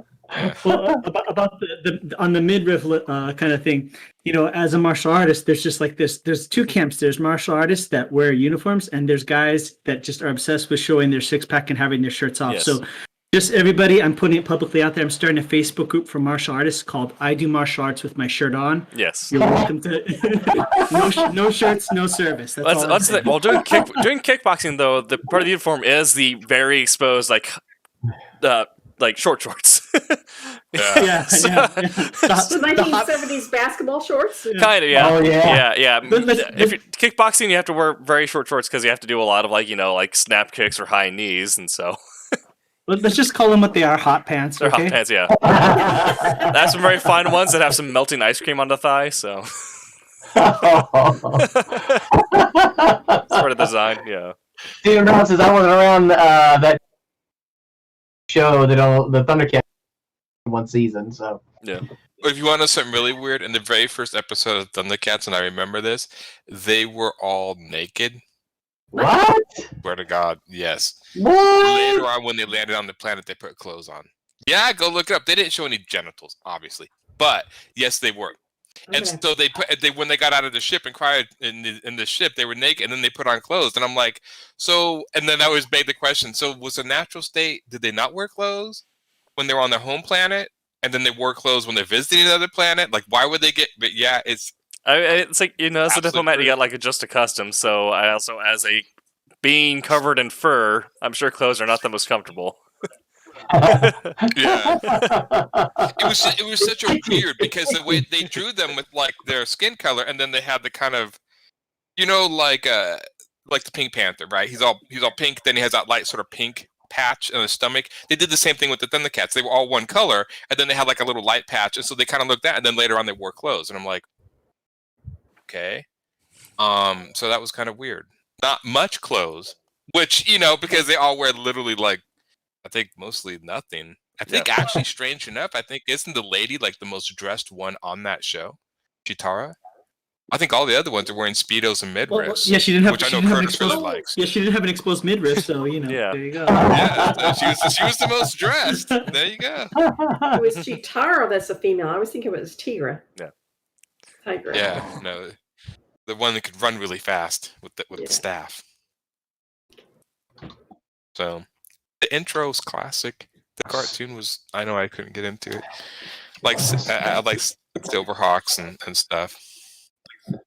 All right. So what about other least favorite, despised sidekicks? I'm trying to think. I share Curtis's opinion also that Jason Todd, one of my favorite characters to have donned the Robin Hood, but my least favorite Robin. Yeah, exactly. Yeah. Exactly. Yeah. I'm looking around because I really don't know what my least favorite. I kind of ignore. I'm trying to think. I think it would have to be more like the Snarf type of characters or whatever. Hmm. I know there was some characters. I mean, Jar Binks classic. I mean, we love him. So, strangely enough, wasn't it weird that when you watch The Phantom Menace, all the other characters, like the soldiers in Jar Jar's army, actually, I thought kind of looked kind of cool, and but he was the only exception. Yeah, no. Because they had like the feathers and stuff, and they look kind of cool. And I'm like, well, why didn't you do that? Well, and the boss Nazca was played by Brian Blessed of Yeah. Voltan fame. So What? Really? yeah, the head Gungan was Prince Voltan. So there you go. What? I did not know that. I love Brian Blessed. He's I a do too. national treasure. Yeah. Yeah, he's British, right? Yes. Oh, We're the colonies. national treasure. Yeah. I'm like, wait, hold on. We're claiming him as our own. That's Yes, exactly. that's what I'm saying. If they ever want to get rid of You're him, looking at you, Curtis. we claiming it, yeah. Shoot, what's the Blackadder? Huh. He's I love him in Blackadder, yeah. Yeah. Yeah, I don't know if I have. He did a whole series of YouTube shorts that where he pretended he was Henry VIII. Oh yeah. Yes. Yeah. Yeah. That was great. My favorite thing was Creative Assembly got Brian Blessed to go through and like use a bunch of like ancient Roman weapons. And so you had Brian Blessed firing a scorpion, which was a rolling mounted crossbow. And he's like, "Oh my god, this is amazing!" What was this? Where was this? It's on YouTube. It's like Brian Blessed Roman weapons. It should come up. Oh, I gotta go see that. That's awesome. That is awesome. He's so good. Yeah, I'm looking it up now. Did any of you guys ever think C-3PO was annoying? I did. Yes. I'm not saying any more I dislike Star Wars on this channel. Yeah. But yeah, I liked R2-D2. I don't know. There was something about C-3. I think it's because he came off being a little.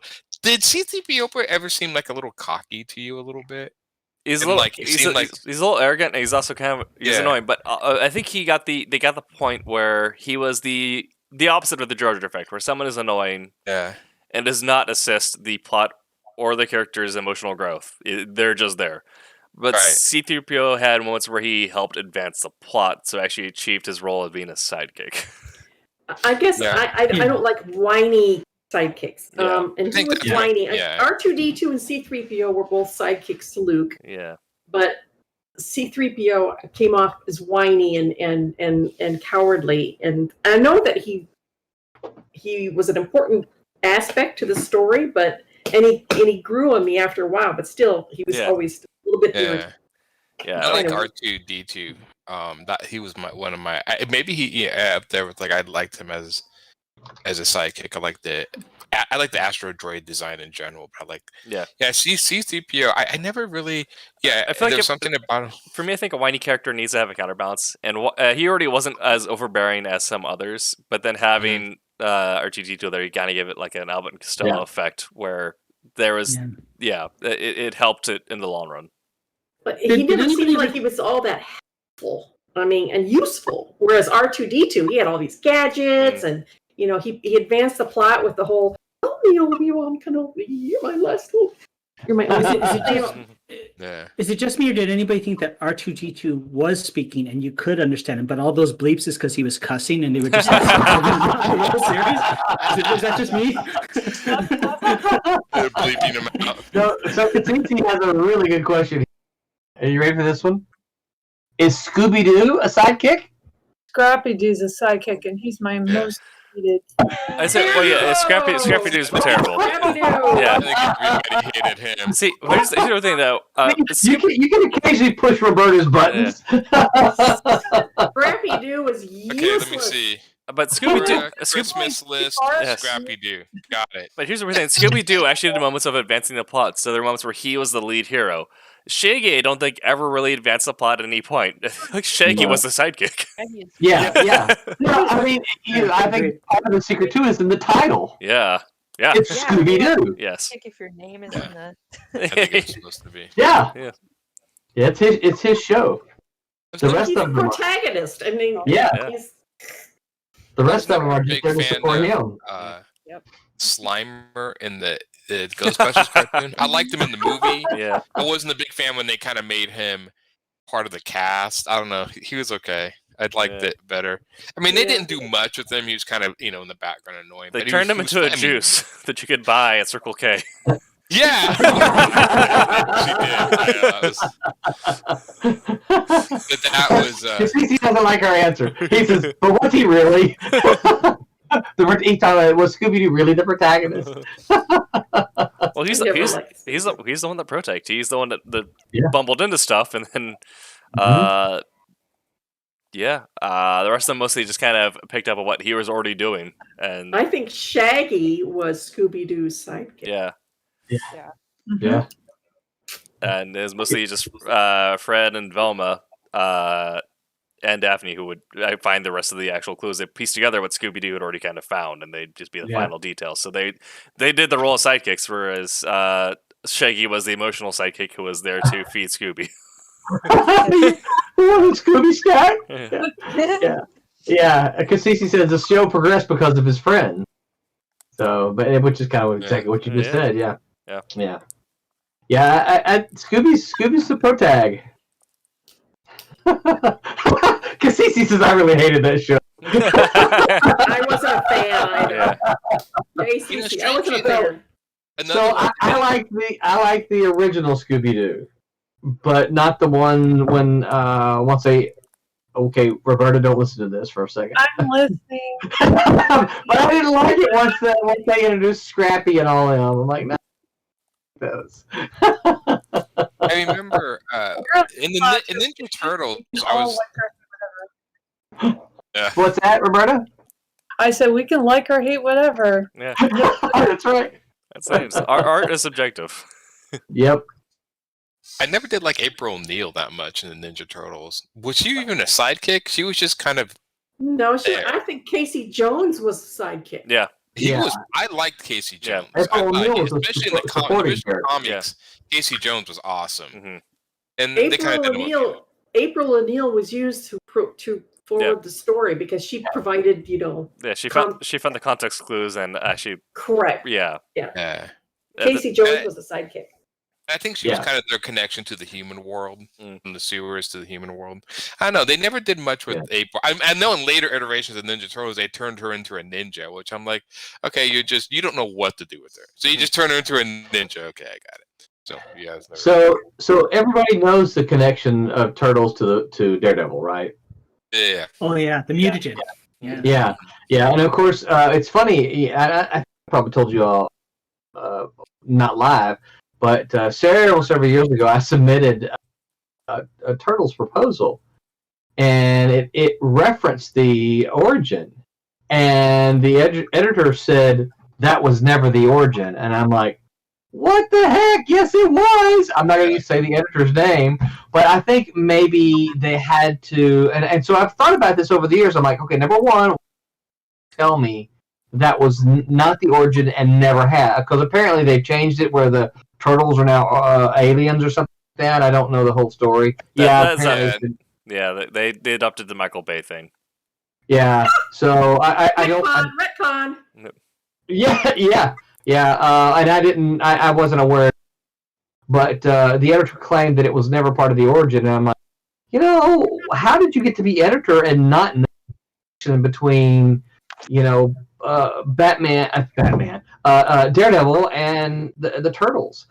But the only thing I can think of is that maybe legally he had to deny that was the case. Yeah, especially writing, especially. Mm-hmm. Right. So that's the only thing I can think of. Is it? Well, because even in the original scene where they actually had the origin in the original comic, there's a blind man tapping on the sidewalk. Yeah. Well, they reference it literally like that's probably like the same way they reference it because they want to and it's fun. I mean, in the Miller world, very clearly Magneto, Shocker, they all exist in this world, but they never existed in this world because legal reasons. Right. Yeah. Yeah. I mean, it was just a fun. It was supposed to be the idea that during the whole incident, and I just always got that the same mutagen that gave Daredevil his powers mutated the Turtles. But it was just a fun Easter egg sort of thing. That's what it was. Yeah. It didn't make me suddenly think. It didn't make me suddenly think the Turtles were part of the Marvel universe. No, not at all. No, I don't know if you guys know this, but Dragon Ball made an appearance in the Ultraverse comic books at Malibu. So there was this book called Black September that came out, and Black September was kind of like a reboot kind of the Ultraverse as it tied in with Marvel and the Infinity Gems. And one of the pencilers, Keith Conroy, and my other friend Tim DeVar had done this one double-page spread, and we all watched Dragon Ball. We used to have to watch it on bootleg because it wasn't in the U.S. yet. In fact, I used to get Dragon Ball in French. That was how I could get it, which was awesome, And so in that huge panel, this double-page spread in the middle, where everybody's going to battle, there's all the Mortal Kombat characters and all the Dragon Ball characters colored correctly because they drew it and I knew how to color it. So if you go back in the Black September, we put Goku in the middle of the battle with everybody. So it's canon. It's canon. I'm just saying. Yeah. That's pretty cool. And you can get away with stuff like that. Stephen Butler just posted something recently. Somebody posted a cover from Silver Storm series, and he said that he put in Vision and Scarlet Witch in a crowd scene in one of those books, and I'm like, what? I don't remember that. I was like, I for it now, you know. That's So, cool. Well done. Roland's all like, so that's where that cease and desist letter came from. Who did we lose? The live stream. She stopped. Stop sharing. Yeah. Okay. Sorry. Yeah. I have one for you. Okay. Harley Quinn and Joker. Sure. So you don't like that one? Yeah. No. Is she a sidekick? Oh, Yeah, that's a good question. Can villains be sidekicks? She's her own character. Wait a minute, wouldn't they be minions? Or henchmen, who I guess would be the equivalent. Henchmen, yeah. yeah. But Same it's concept, the same I relationship, guess. yeah. And if you Yeah. develop it well, like what happened to Harley later on, where Harley just began having her own moments of growth and like, I'm in a terrible place right now. I should get out of this. Yeah. But I guess you could also say because they were in love. But she's She a the sidekick? inexperienced one, and she's learning how to be Yeah, from She's Joker. learning how to be nuts. Yeah. You're not crazy enough. I can teach you. yes. I got you covered. Yeah. Got you covered. Well, yeah. Yeah, I would say that yeah, absolutely, villains could serve the same kind of role. Yeah. Yeah. And then once Harley left and Joker got Punchline, who was the one who became the paladin of the sidekick to ideology that fully bought in, where Harley was like, I was there because you were neat. And then things got real weird. And now Are there other examples of villains with sidekicks? Huh? You That's a good consider the question. Silver Surfer the sidekick of Galactus? No, he was the herald of Galactus. yeah. Yeah. Oh, I know. Wrong terminology. But then yeah, I mean for a while, but then I think he jumped ship quicker than Harley did. Yeah. Didn't Magneto have some sidekicks? Magneto had the Brotherhood, which was technically an ensemble, but the closest ones would be Mystique or Sabretooth, because they stayed loyal even after the Brotherhood disbanded. Yeah. And they fit the archetype where they were there to support Magneto's vision. So he was the one progressing the negative plot points or the antagonist movements, and they're the ones that helped him achieve those antagonist movements. Because CC says Starscream. I don't recognize. Starscream for Transformers. Transformers. Yeah. Oh, okay. I would. I could say yes, but since he was continuously trying to overthrow Megatron, would that count as a henchman or more of like a thorn? I don't know. I'm gonna switch that and say his henchman or sidekick was Soundwave, not Starscream. Yeah. Soundwave is very He's loyal more to subservient. Megatron. Yeah. And I think that would be Starscream is more the usurper. Yeah. So, On a separate note, what do you guys think? Was Microchip a sidekick or was he the partner to Punisher?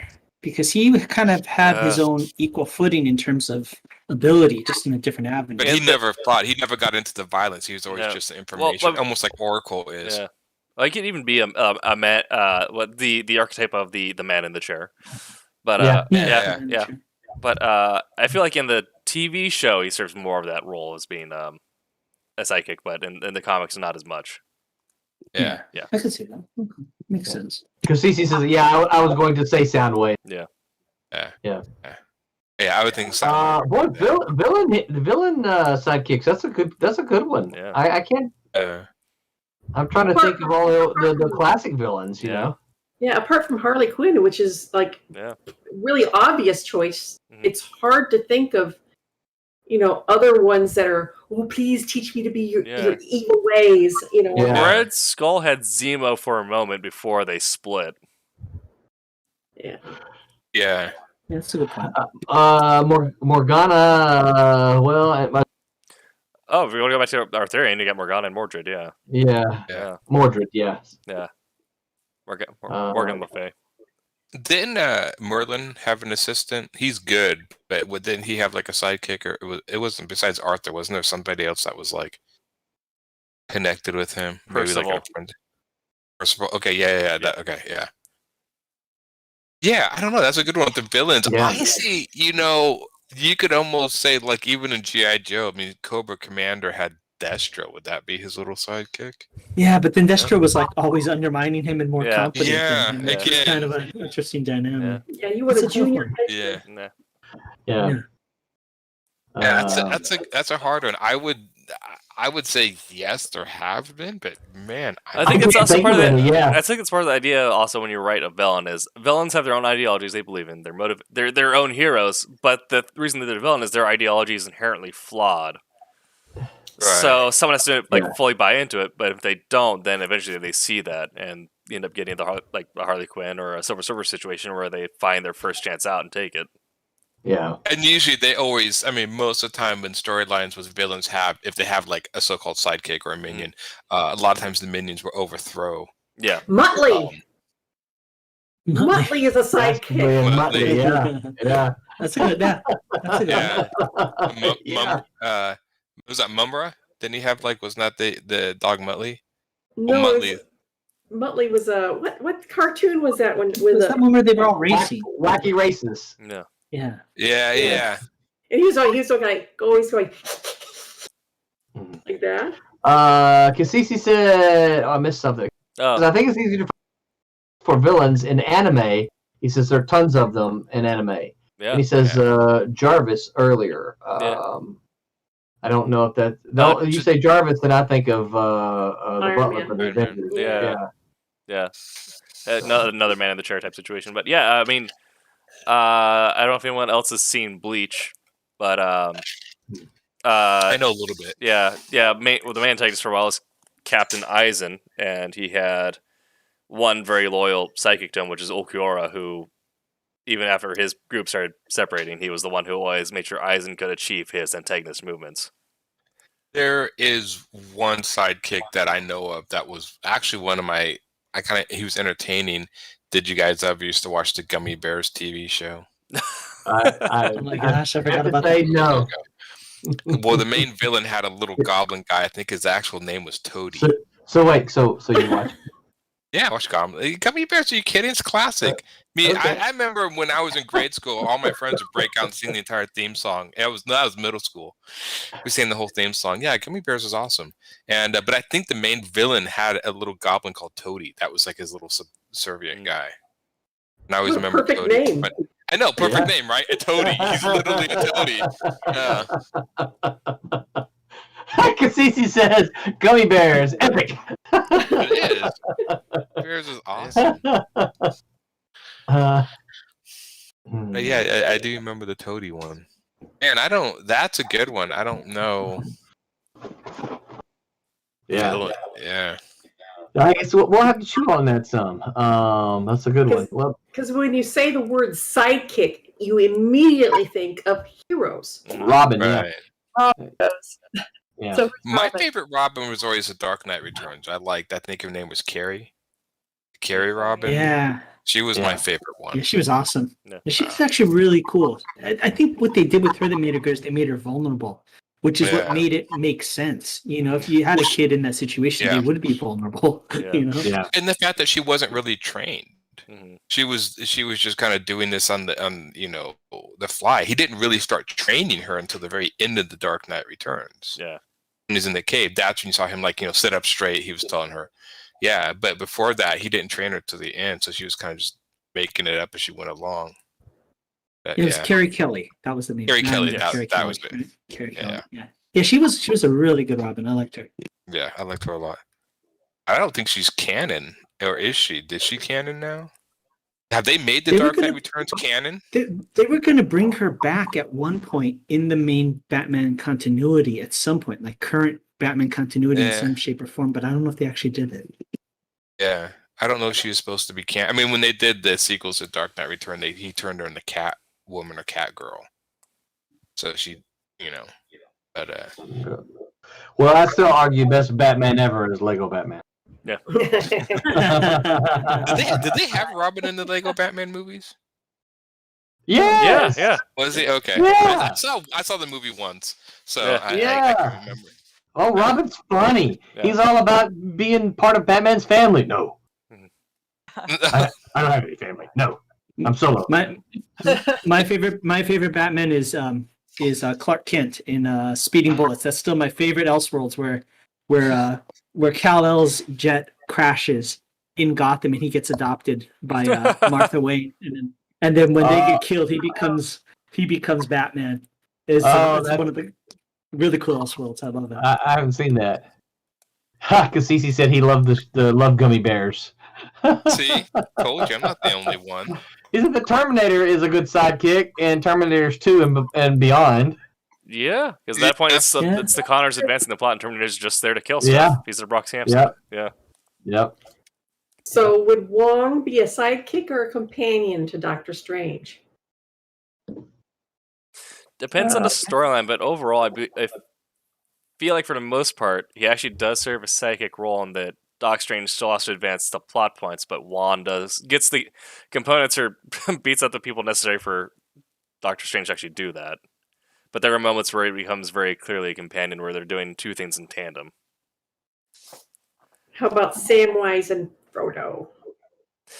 Yeah. Oh, Yeah. That's a good sidekick. Yeah, and Samwise also has the thing where if you're doing a hard sidekick relationship, one of the best things you can do with that is make the sidekick's strongest virtues the protagonist's weakest flaw. So when Frodo succumbs to temptation, he's the one who was wishy-washy, always wanted to leave the Shire. Sam is a steadfast rock, always wanted to stay. So when Frodo starts getting pulled by temptation, Sam's like, I'm not going to touch it because that's not me, but I can carry you. Yeah. Right. How about the walking rug Chewbacca to Han Solo? Yeah.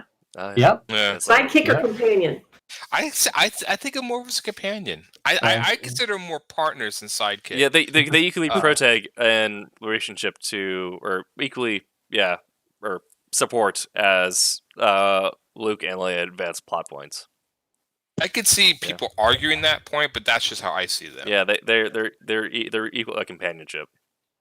Yeah. Even though he doesn't really say anything to the plot. Right, he doesn't say anything, but he does actions. He Actions speak louder than words. Yeah. Yeah, it's very useful, and Yes. Chewbacca's family in the Christmas special. Oh my god. Oh, that hurts so much. That is horrible. And on that note, the clock tells me it's 10:55, so it's time for us to wrap it up. Talking about sidekicks tonight. So, thank you everyone who was here. Wubba had to bail, so his information will be below. So let's just go around, I guess, and tell everyone where they can find you. Oh, first let me shout out to our sponsors again.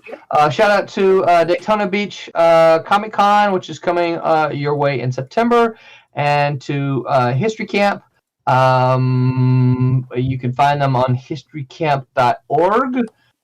Who is interested because of Steam Patriots. So thank you again to Tim for filling in for Brett at the producer spot tonight. We appreciate you, Tim, and everything you did to keep the show running and your contribution. So Tim, tell everyone, we'll let you start.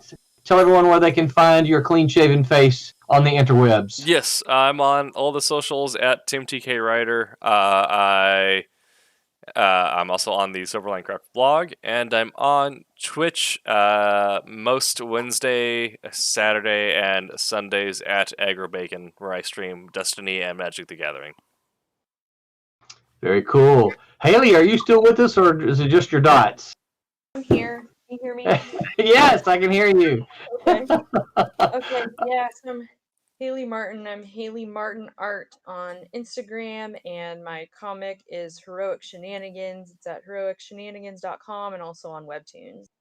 That's right. And we'll be seeing Bear soon. Barb, what about you? Where can folks find you on the internet? You can find me under my name, Kellberg, Kaalberg.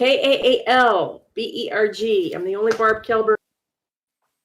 So you can find me on Twitter, Facebook, DeviantArt, and Instagram under that name. Nice. Mm-hmm. Aaron, what about you? Where can folks find you? You can find me on the Facebooks at Humphreys Illustration or Aaron Humphreys, Instagram at ALH3810, and Webtoons. I'm still finishing up issue 10 of Golly's, posting it, but working on issue 11 as we speak. Cool. Stephen Brown asked a last-minute question. He said, Stephen, I'm going to ask you to return and ask us that question next week, and maybe think of something more specific. I can give you, right in general, I can give you the best advice in 2 words, or 2 phrases. Read, ask people why they do things. There you go. Yeah. And then Alex Fitzgerald said, Master Man! What's up, Alex?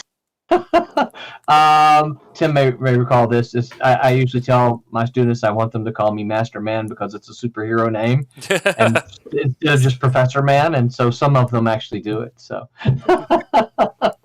Curtis, where can folks find you online?